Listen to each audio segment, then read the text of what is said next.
tenure as president, and that ended on June 30th of 2015.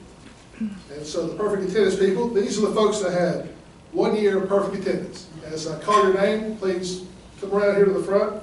Charlie Penninger's agreed to be my helper today. He's going to pass out your awards as we go through. And so the ones with 1 year of perfect attendance are Patty Black, Joyce Hallfield, Woohoo, indeed. Walter Hobbs, Chuck Lyford, and Andrea Sarah. Now the ones with 2 years of perfect attendance. We have Chuck Adams, B.F. Beasley, Locke Bell, Martha Burris, Benny Cherry, Chris Laser, Brent Messer, Tony Sigmund, Bill Starr, and Jane Sumner.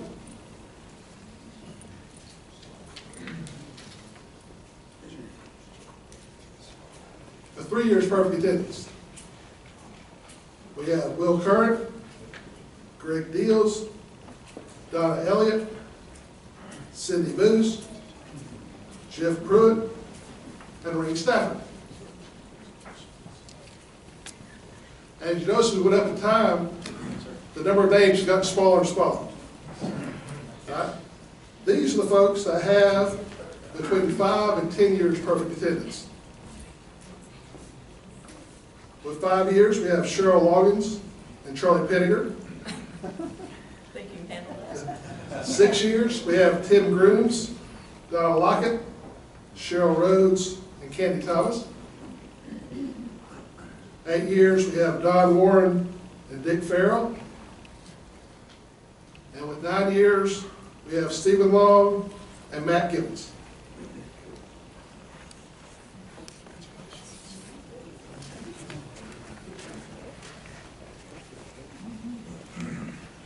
Our next set of Rotarians is the one that have between 10 and 20 years with perfect attendance. We have with 11 years, Steve Weitzel. 12 years, Dick Ford and Rob Collis. I want to give Dick a special shout out here. He let me know that he has 12 years of perfect attendance, and he's been a member for 12 years.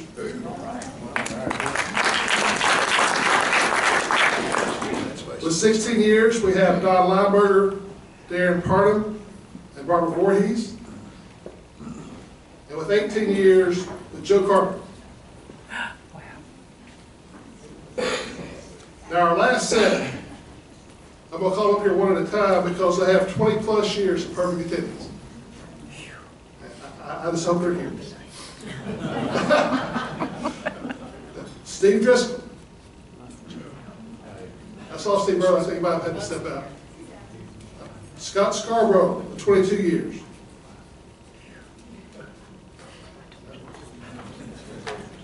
With 29 years, I won't make you walk up here, Fred Caldwell. Go ahead and stand up, Fred. Hey, Fred. With 30 years, we have Ellis Fisher.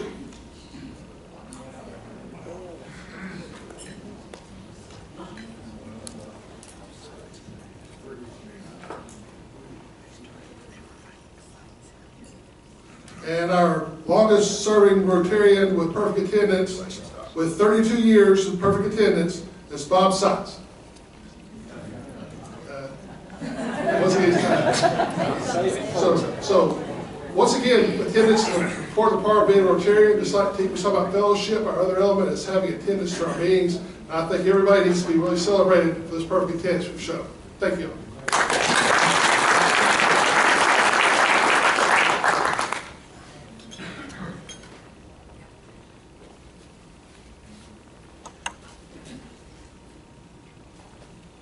And now for our program.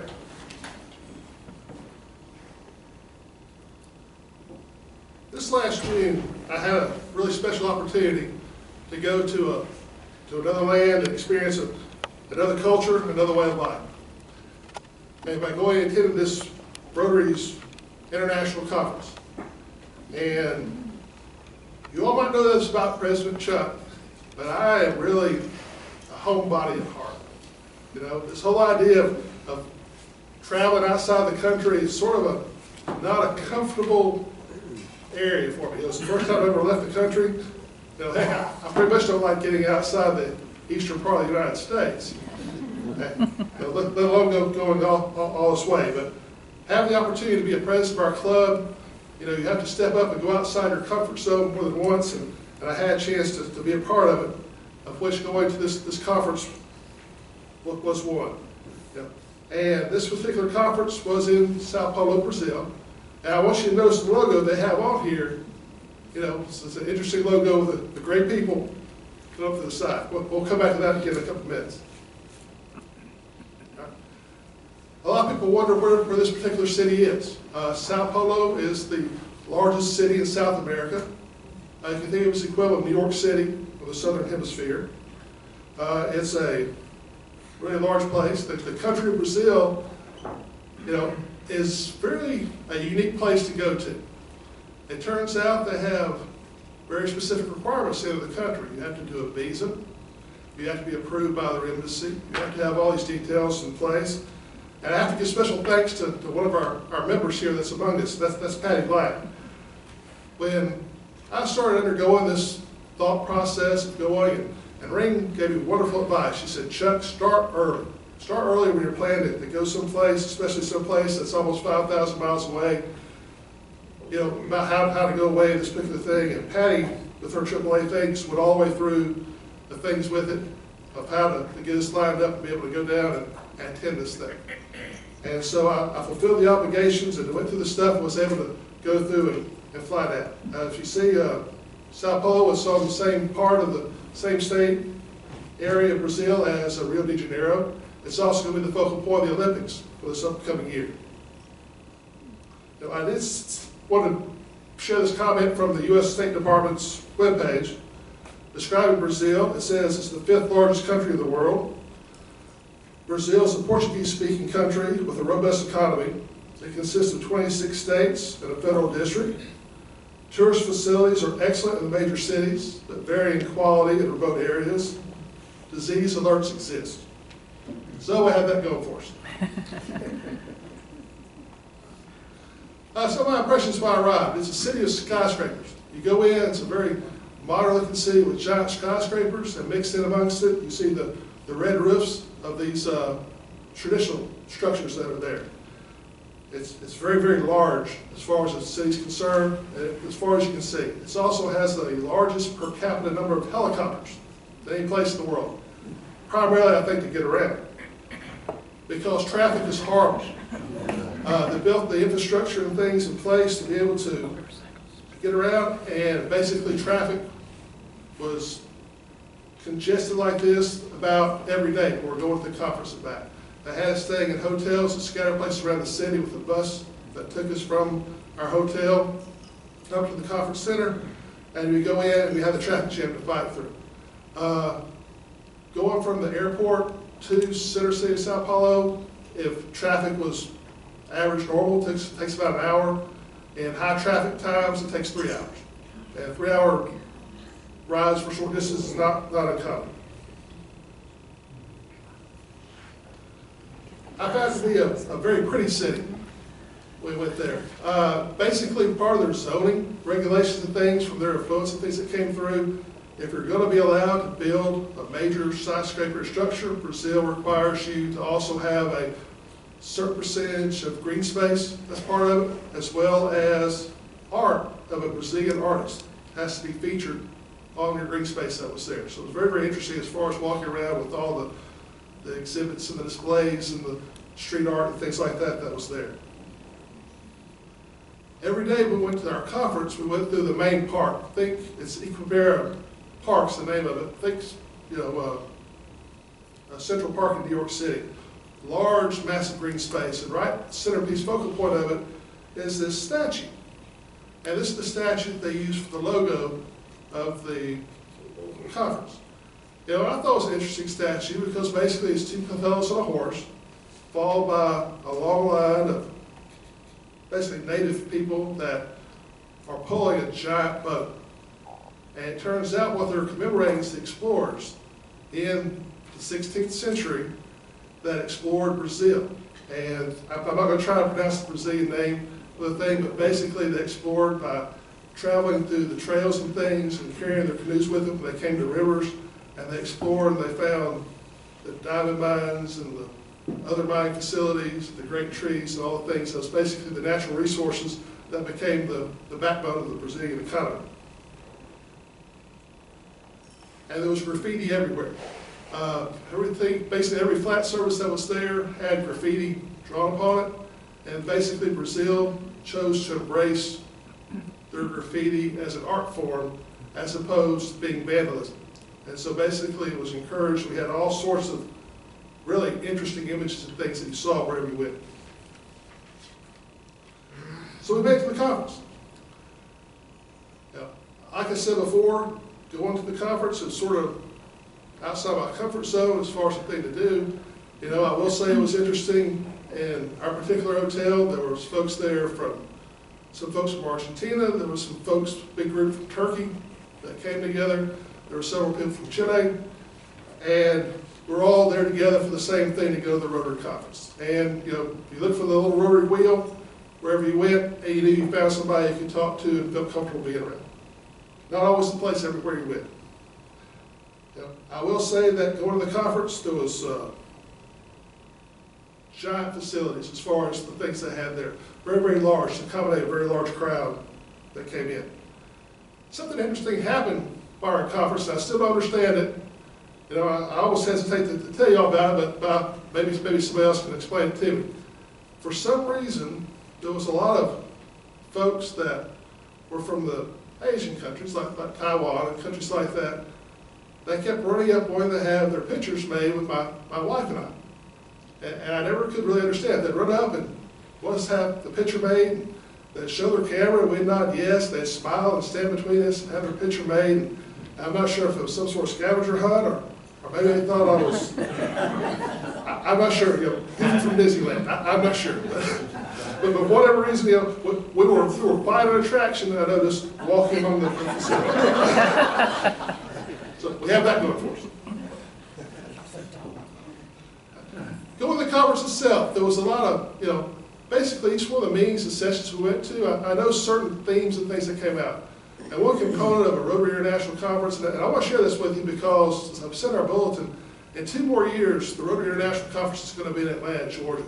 And I really expect us to have a big cohort that's going to go down and be part of our Rotary International Conference when it's in our region, the United States. And one big component that's involved with the International Conference is celebration.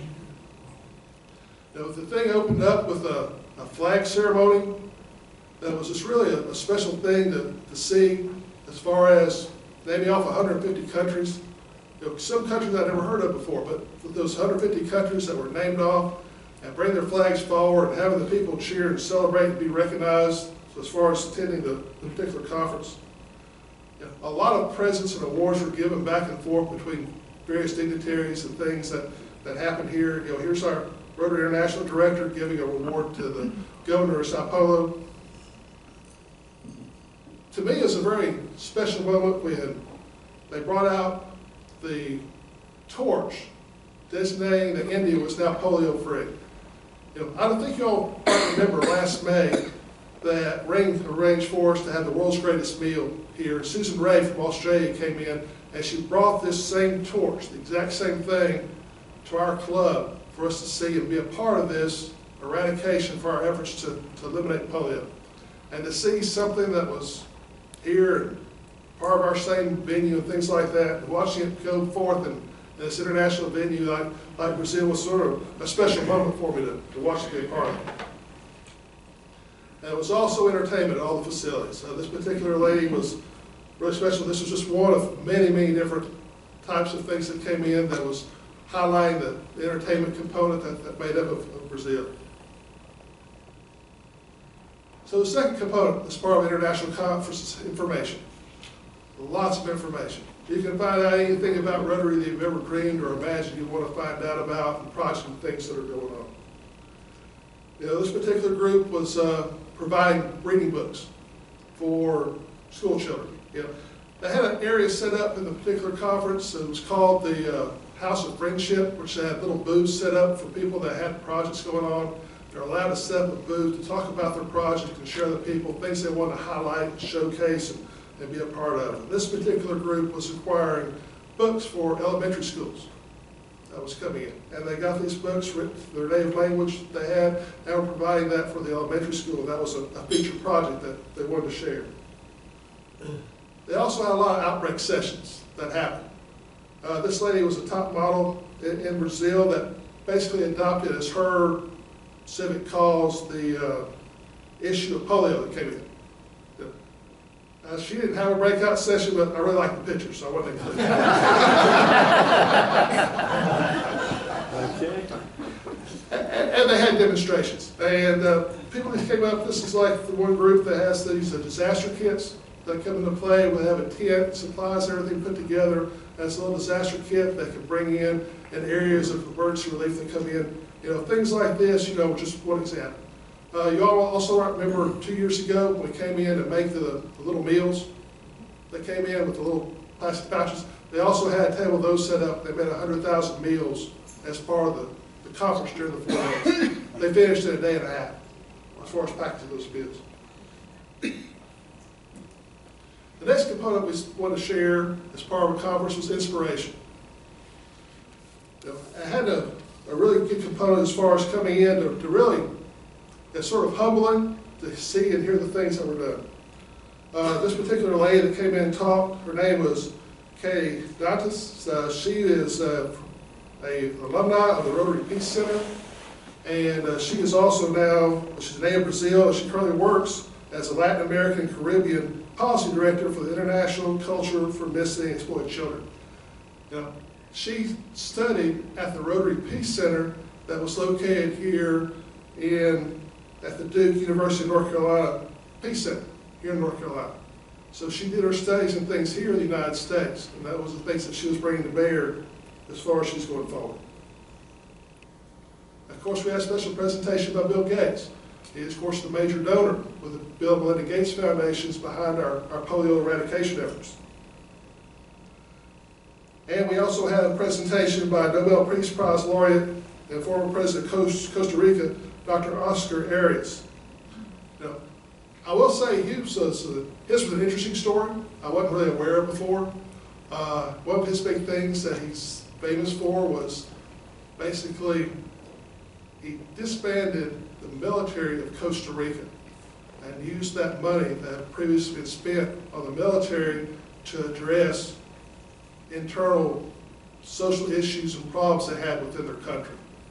And it was a focal point that he put in that basically all countries don't necessarily need to have a military in order to establish and be what they are as a country. I didn't have a chance, and I hope I can make this work, a small little segment of the talk that he did at our Rotary Conference that I want to share that was part of the Rotary Peace Center. It was basically a 2-minute commercial for the Rotary Peace Centers that involves the things that he talked about.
Well, as usual, technology fails you when you need it the most.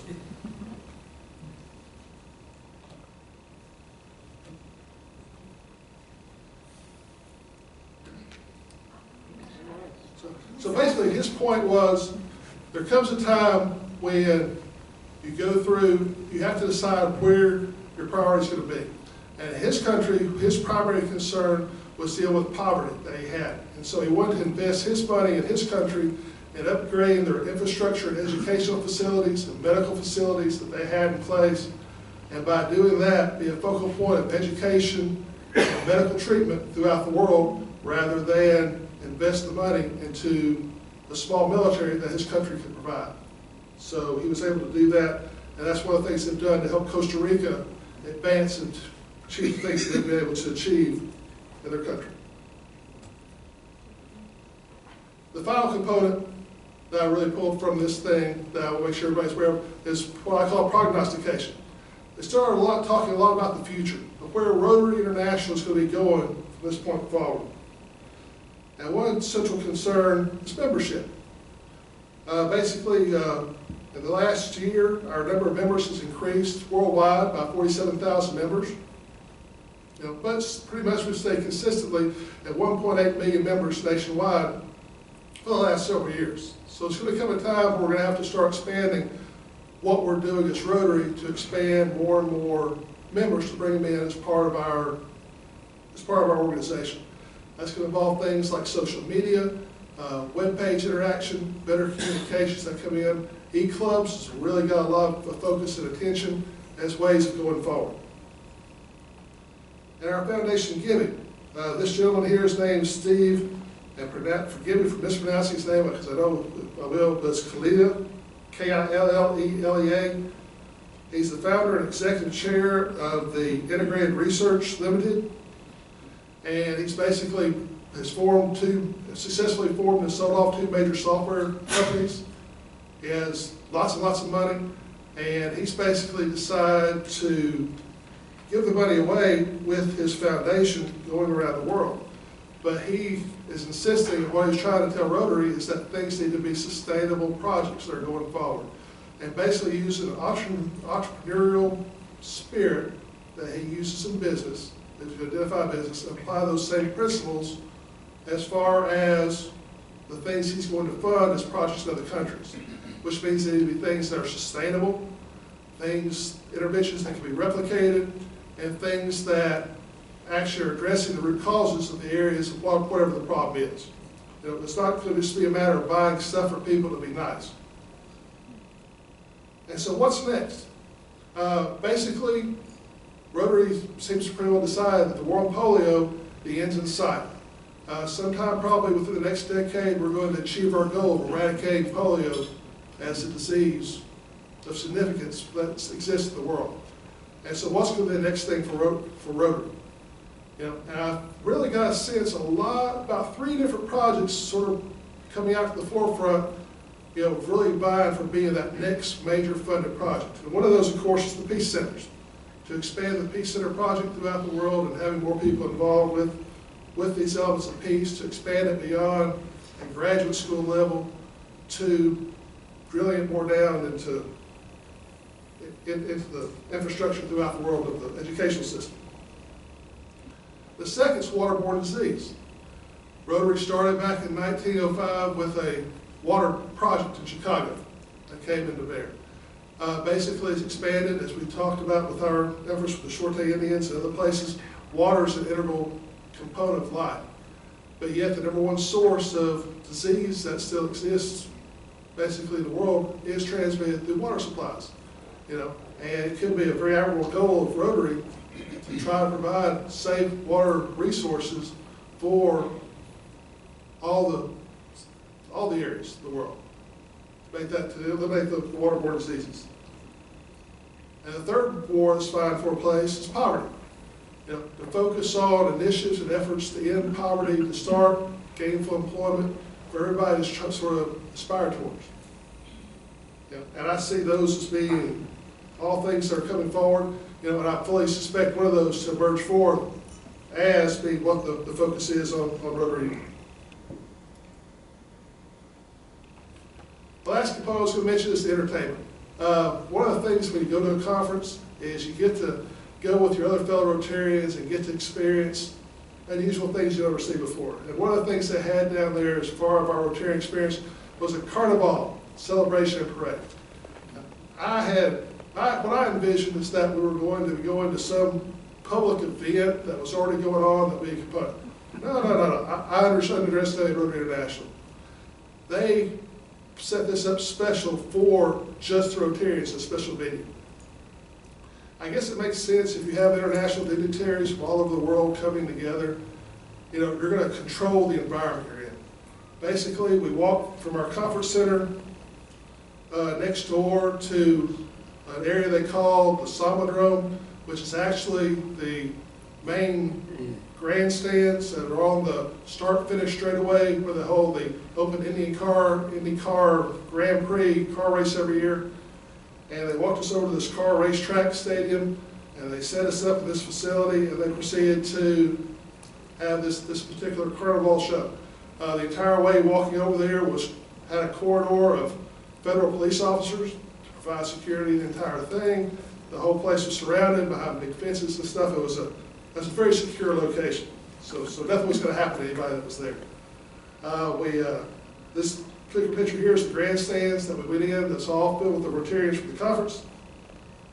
The nice fellow from Uruguay took my picture with Lynn and I while we went and attended the particular facility that night. One interesting thing, Brazil, it's on the southern half of the equator, and so basically we're right in the midst of our autumn season, so it's a nice fall night in the middle of June. This is basically how the parade went. We're sitting there looking at the nice show, the stands, you know, and basically what they were trying to do is show the history of the culture of Brazil through this dance they call samba that they do there. They actually have what they call samba schools, and they have 12 different, basically samba dance universities that are there in Brazil. They all compete against each other for the right to represent the state in the National Carnival big parade that happens in Rio each year. So it was really a special thing for them to come with a chance to perform for their, you know, their governor, the president of Brazil, and all these international peoples from around the world. And of course, Rotary had a nice feature focal point as a part of it. The next night we went to what's called the Sala Sao Paulo. Think Grand Central Station in New York. This is the main transportation train station they have in Sao Paulo. Basically, as transportation shifted from riding in trains to riding in cars, they re-engineered it, and they built one of the finest concert halls in the world as part of it. And they had a presentation by the National Brazilian Orchestra, and their acclaimed conductor came in and did the presentation for us as far as being a part of it. So this is still used as a metro station today, one portion of it. Of course, we had to get dressed up for it. So they took the obligatory selfie of us, so we had to put our good clothes on. And we went out to this concert, and the people came in and did the performance. You know, I was a little concerned at first because we've been a long line to get into it. They then said, sorry, that the lower section's filled, you couldn't go into it anymore. We had to, you know, we might go up the balcony. So we went up to the balcony, and it turned out that's where the Rotary International president and the president-elect, that's where their families were sitting on the front row of the balcony, and we're in the row right behind them. So it was actually a lot better than anything we could have asked for. So sometimes it's important to be lucky than it is to be good. And so then we had our closing. The last part of a Rotary conference is transitioning, celebrating the achievements of the president from before, to passing over to the achievements of the president to come. You know, Ravi Ravina did his presentation about being a gift to the world and basically challenged everybody to carry forward the initiatives that were started in Rotary as far as the things that we're going to achieve. So I have a few final thoughts I want to share. You know, I want to say that I really and truly got the sense at this international conference that we and the world as Rotarians are truly one community of Rotarians. You know, our politics might differ, our views on society might differ, but it came right down to providing service to others the same, no matter what land or country you're from. And to be a part of that community is really special, and I really, you know, something special to be a part of that and experience that. You might notice in our little bulletins, I've started a little segment I call Do You Know About? Down at the bottom of it. You know, the reason why I started that is because every time I've gone to some Rotary conference and some Rotary event, I'm finding out something new about our organization, about what Rotary means and what Rotary stands for. And I wanted to share a few of those little factoids, if you will, with all my club members, because we are part of something really special here. And I want us to be able to hang on to that and to embrace it. And finally, I just wanted to express my thanks and appreciation for the club. You know, you all underwrote that to send me out to this particular conference, and you know, and it's really such a special opportunity to have a chance to be a part of this particular event. You know, it's the sort of thing that's sort of, you know, it's sort of a mountaintop moment to go out and sort of see how this organization we belong to and what it means and what it's about. So I owe that to you as a club, and I hope that I've represented you well. So thank you.